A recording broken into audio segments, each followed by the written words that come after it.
So मला दातार पर्वतावर एक आकर्षण होतं. म्हणजे यावेळेस परिक्रमाचा कॅन्सल होत असेल ना, then I will go to Datar. अच्छा, म्हणजे तू आधीच नाही गाडीतच गाडीतच ठरवलं होतं ओके. की इफ इन केस परिक्रमा नाही होते तर यावेळेस तू तिकडे जाणार. नवीन अनुभव घ्यायचा की दातार बरं. पर्वत करायचा. हो.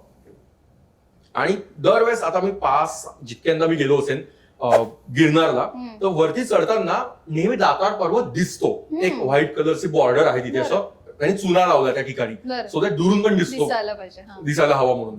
सो तिथे दातार पर्वत दिसत होता. माझ्या डोक्यात होतं की यार उद्या आपण दातार पर्वत करायचा का. सो मी जे ग्रुप लिडर्स होते ना किंवा आणखी काही लोक होते त्यांना सतत कन्व्हिन्स करत होतो की दातार जाऊया. पर्वताला चालायचं का, जायचं Okay. का.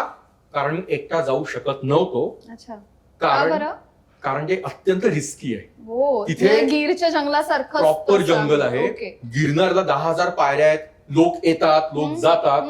दातार थोडं रिस्की आहे, जास्त रिस्की आहे, बरं. कारण तिथे रस्त्यावर चालताना सिंह बसले असतात, अरे बापरे. लेपर्ड हमला होऊ शकतो कधीही, My God. आणि नाग असे साप असे बसले पायऱ्यांवरती म्हणतात.